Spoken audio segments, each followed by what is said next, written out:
महाराष्ट्र में ballot paper से होंगे चुनाव, बजट सत्र में पेश हो सकता है विधेयक। महाराष्ट्र के महागठबंधन सरकार के तीनों दल शिवसेना, एनसीपी और कांग्रेस इस मामले पर एकमत माने जा रहे हैं। आपको बता दें कि लगभग पिछले 10 साल से ईवीएम के विरोध कई शिकायतें सामने आई हैं। माननीय सुप्रीम कोर्ट ने भी कहा था कि ईवीएम से पारदर्शी चुनाव नहीं हो सकते, जिसके बाद वीवीपीएटी लगाने के आदेश जारी किए थे। ईवीएम को लेकर कई राजनीतिक दल समेत सामाजिक संगठनों ने भी कई शंका जताई और बैलेट पेपर से चुनाव करने की मांग की थी। महाराष्ट्र के ठाकरे सरकार आने वाले चुनाव बैलेट पेपर से करने के लिए विचाराधीन है। आपको बता दें कि महाराष्ट्र के मुख्यमंत्री उद्धव ठाकरे देशहित और जनहित के फैसले लेने में कभी पीछे नहीं हटते, फिर चाहे उसके लिए विरोधियों के कई साजिशों का सामना ही क्यों न करना पड़े। महाराष्ट्र सरकार चुनाव कराने के लिए बैलेट पेपर को फिर से शुरू करने पर विचार कर रही है। माना जा रहा है कि मार्च में राज्य विधानसभा के बजट सत्र में इससे जुड़ा विधेयक पेश किया हो सकता है। पत्रकारों से बातचीत में विधानसभा अध्यक्ष नाना पटोले ने कहा कि उन्होंने उद्धव ठाकरे सरकार को ईवीएम के साथ बैलेट पेपर पर चुनाव कराने के लिए एक ड्राफ्ट तैयार कराने का निर्देश दिया है। पटोले ने कहा, अगर ड्राफ्ट तैयार है तो विधेयक को आगामी बजट सत्र में पेश किया जा सकता है। हालांकि पेश किया गया बिल केवल राज्य विधानसभा चुनाव और स्थानीय चुनाव के लिए लागू होगा। अगर ठाकरे सरकार इस विचार पर आगे बढ़ती है तो महाराष्ट्र बैलेट पेपर पर ईवीएम पर एक साथ चुनाव के लिए इस तरह का कानून लाने वाले पहला राज्य होगा।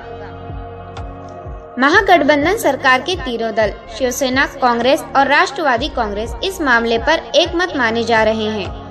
संभावित विधेयक के कानूनी पक्ष के बारे में पटोले ने बताया कि राज्य में चुनाव के लिए ऐसे कानून को बनाने के लिए संविधान के अनुच्छेद 328 के तहत शक्तियां मिली हुई हैं। उन्होंने कहा कि चुनाव आयोग के अधिकारियों सहित इससे संबंधित कई लोगों के साथ बैठक हो चुकी है। पटोले ने कहा, अनुच्छेद 328 राज्य सरकार को इस तरह का कानून बनाने का अधिकार देता है। उन्होंने कहा कि चुनाव ईवीएम से हो या बैलेट पेपर से, ये फैसला राज्य करेगा। उन्होंने कहा, जो लोग लोकतंत्र में विश्वास करते हैं, जो लोग बैलेट पेपर में यकीन रखते हैं, वो इससे खुश होंगे। एनसीपी नेता माजिद मेमन ने विकास की पुष्टि की और कहा कि ईवीएम से चुनाव कराने में निष्पक्षता के संबंध में कई शिकायतें मिली है। मेमन ने कहा, जो लोग वोट डाल रहे हैं उनका विश्वास महत्वपूर्ण है। सबसे पहली आपत्ति थी कि टैक्स की साइन भी मिसमैच हो रही थी, उसको इन्होंने बोला हो सकता है, अवॉइड किया। दूसरी बार कई टैगों पे साइन नहीं थी, बोले हो सकता है, अवॉइड करा। तीसरी बार जब seal, pink paper seal, green pepper seal match नहीं हुए तो भी इन्होंने हमसे बगैर पूछे अवॉइड करा और उस राउंड की घोषणा कर दी।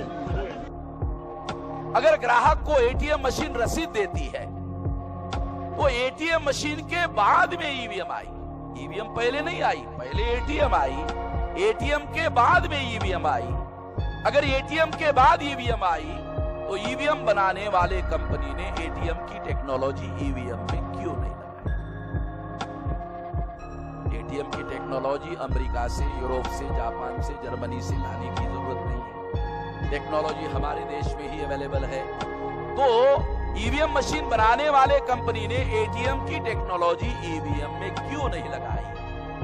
पहली बात। और दूसरी, जब ग्राहक को एटीएम रसीद दे सकती है तो ईवीएम मशीन वोटर को वोट डालने के बाद किस कैंडिडेट को वोट दिया उसकी रसीद क्यों नहीं दी?